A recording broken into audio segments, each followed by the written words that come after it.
프랑스의 미오 고가교는 세계에서 가장 높은 다리입니다. 그 위를 걷는 것은 마치 구름 사이를 미끄러지듯 지나가는 느낌입니다. 하지만 그렇게 높은 다리를 건설하는 것은 건설회사에게 쉬운 일이 아니었습니다. 그들은 계곡 위 1125피트 높이에 있는 섬세한 기둥 위에 도로를 건설해야 했습니다. 게다가 프로젝트가 지연될 때마다 회사는 하루에 3만 달러의 벌금을 물었습니다. 그렇다면 엔지니어들은 어떻게 이 하늘 높은 걸작을 완성했을까요? 오늘의 신기한 사실 에피소드에서는 지구상에서 가장 높은 다리를 건설하면서 엔지니어들이 직면했던 극한의 도전 과제를 알아봅니다. 미오 고가교 2001년 10월 16일 이 놀라운 다리의 건설이 시작되었습니다. 초기에는 엔지니어들과 건설회사 모두 흥분에 차 있었습니다. 왜 안 되겠어요? 그들은 에펠탑보다 45피트 더 높은 1125피트 높이의 다리를 건설하려 하고 있었으니까요. 그렇게 거대한 구조물을 건설하는 것은 어떤 회사나 국가에게도 큰 자부심이 될 것입니다. 이 다리는 교통을 개선하고 지역 관광에 큰 활력을 줄 것으로 기대되었습니다. 4년간의 치열한 작업 끝에 2004년 12월 16일에 다리가 일반에 개방되었습니다. 건너는 것만큼이나 멋지지만 그것을 건설하는 동안 엔지니어들이 직면한 도전들은 더욱 놀라웠습니다. 이 다리의 총 건설 비용은 3억 9,400만 유로였습니다. 그리고 그것은 조용하고 아늑한 장소에 지어진 것이 아니라 산사태와 강풍이 몰아치는 산과 숲을 가로지릅니다. 그럼에도 불구하고 교통량을 줄이기 위해 프랑스 밀라오에 이 다리를 건설하는 것은 필수적이었습니다. 휴가철에는 스페인에서 프랑스로 향하는 관광객의 수가 급격히 증가합니다. 결국 이 두 나라는 국경을 공유하고 있습니다. 대부분의 관광객들이 도로를 통해 이동하기 때문에 밀라오는 교통체증에 시달리게 됩니다. 이 마을은 계곡 한가운데에 위치해 있으며 높은 산들로 둘러싸여 있습니다. 프랑스 정부는 관광객 교통을 줄이기 위해 파리와 스페인을 잇는 직통 고속도로를 건설하기로 결정했습니다. 처음에는 고속도로 프로젝트가 순조롭게 진행되었습니다. 그러나 밀라오에 도달하자마자 상황이 복잡해지기 시작했습니다. 그것은 이 마을이 가파른 산들로 완전히 둘러싸여 있기 때문입니다. 그로 인해 이곳을 통과하는 직선 도로를 건설하는 것은 예상보다 훨씬 더 어려웠습니다.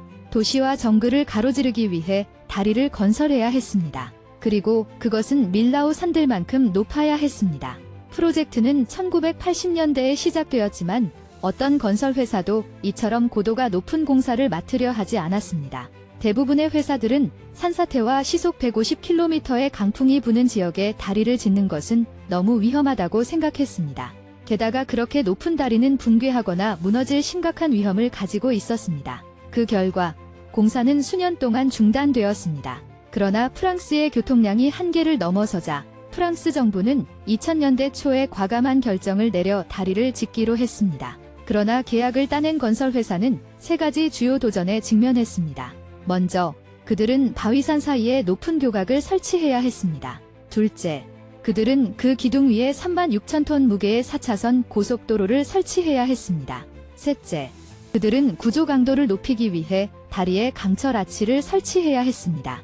2년간의 노력 끝에 다리의 설계가 마침내 완료되었습니다. 계획에 따르면 7개의 높은 기둥이 땅에 세워질 예정이었으며 그중 두 번째가 가장 높았습니다. 그 도면을 실제로 세워진 구조물로 바꾸는 것은 큰 도전이었습니다. 가장 큰 압박은 마감일에서 왔으며 엔지니어링 팀은 단 4년 안에 다리를 완성해야 했습니다. 그렇지 않으면 프로젝트 지연 하루당 3만 달러의 벌금을 물게 됩니다. 공사가 시작되자 지질학자들은 산의 기초 깊은 곳에 숨겨진 균열이라는 소름 끼치는 사실을 발견했습니다. 그뿐만 아니라 크기가 다양한 여러 개의 동굴이 있었고 그 안에는 박테리아가 서식하고 있었습니다. 기초가 계획대로 진행되었더라면 그 균열들은 전체 구조물에 심각한 손상을 줄 수 있었습니다. 하지만 그때쯤이면 이미 공사가 진행 중이었기 때문에 경고는 대부분 무시되었습니다.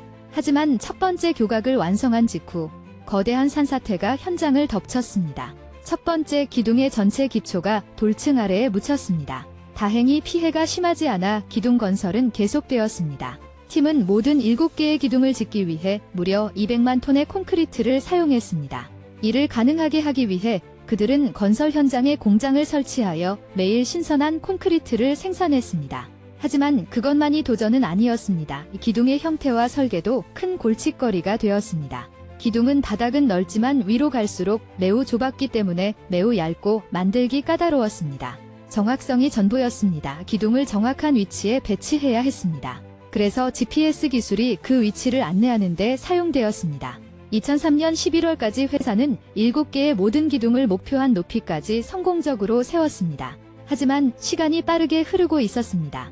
그들은 여전히 상단의 4차선 고속도로를 설치해야 했습니다. 가장 큰 도전은 그 거대한 도로 구간을 그렇게 극단적인 높이까지 들어 올리는 방법을 알아내는 것이었습니다. 당시에는 5,000톤짜리 도로 부품을 1125피트 이상 들어 올릴 수 있는 크레인이 단 하나도 없었습니다.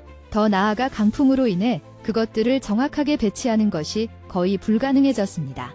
그리고 건설회사는 프랑스 정부의 강한 압박을 받고 있었습니다. 그 도로 구간의 무게는 거의 36,000톤에 달했다고 합니다. 특수 장비 없이 그것들을 1125피트 들어 올린다. 거의 불가능한 일입니다.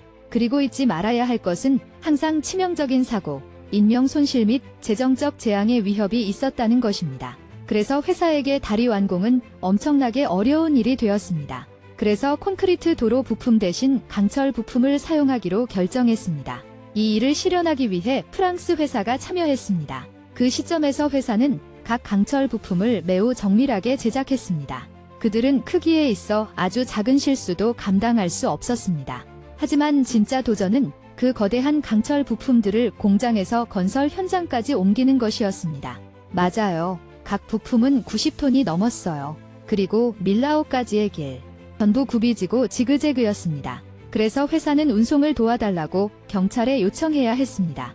경찰이 거대한 트럭들을 처음부터 끝까지 인솔하고 뒤따랐습니다. 그렇게 부품들이 안전하게 건설 현장으로 전달되었습니다.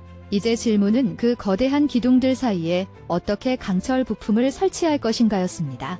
각 기둥은 약 342m 간격으로 서 있었습니다.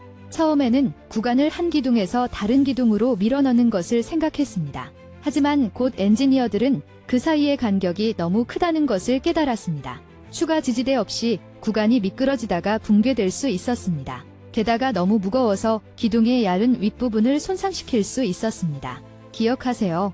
기둥은 아래는 넓고 위는 매우 얇았습니다. 도로 구간을 기둥 위에 올리기 위해 엔지니어들은 완전히 새로운 방법을 고안했습니다. 도로의 무게를 지탱하기 위해 콘크리트 기둥 사이에 임시 강철 기둥을 설치했습니다. 그런 다음 도로 구간을 앞으로 밀고 완벽하게 고정하기 위해 유압램 시스템이 추가되었습니다. 건설팀은 산의 양쪽 끝에 배치되어 이 실험이 눈앞에서 처음으로 진행되는 것을 목격했습니다. 이것은 결정적인 순간이었습니다. 다리가 무너지거나 도로가 마침내 제자리에 고정되는 순간이었습니다. 팀의 치열한 노력 덕분에 이틀 만에 첫 번째 도로 구간을 유압 시스템을 사용하여 기둥에 고정할 수 있었습니다. 회사, 엔지니어, 노동자 모두 큰 한도의 한숨을 내쉬었습니다. 테스트가 실제로 성공할지 아무도 몰랐기 때문입니다.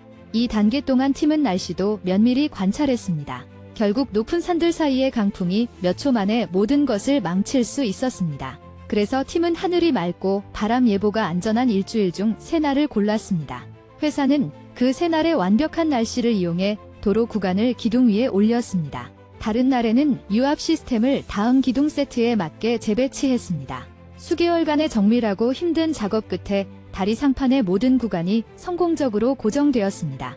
하지만 마지막 부품은 강 위로 가야 했고 완벽해야만 했습니다. 여기서의 작은 실수는 다리 건설 전체를 처음부터 다시 시작해야 한다는 것을 의미할 수도 있었습니다. 그러나 엔지니어 팀은 그것을 매우 정확하게 수행하여 마지막 조각이 완벽하게 맞았습니다. 이 특별한 날에 프랑스 대통령이 직접 건설 현장에 있었습니다. 다리의 마지막 구간이 연결되었을 때 그는 샴페인 병을 터뜨리며 축하했습니다. 축하 행사는 프랑스 뉴스 채널에서 생중계되었습니다. 그렇게 해서 4년의 치열한 노력 끝에 세계에서 가장 높은 다리가 완공되었습니다. 도로가 연결된 후에도 팀은 강철 케이블 설치, 콘크리트 표면 제작 및 기타 작은 작업들을 마무리하는 데 6개월이 더 걸렸습니다. 마침내 2004년 12월 16일, 다리는 공식적으로 대중에게 개방되었습니다. 이 공학적 기적 덕분에 프랑스와 스페인 간의 여행은 그 어느 때보다 빠르고 편리해졌습니다. 오늘의 영상을 즐기셨길 바랍니다. 댓글로 여러분의 생각을 알려주세요. 마음에 드셨다면 좋아요 버튼을 눌러주세요. 친구들과도 공유해주세요. 이런 영상을 더 보고 싶다면 채널 구독을 잊지 마세요. 시청해주셔서 감사합니다.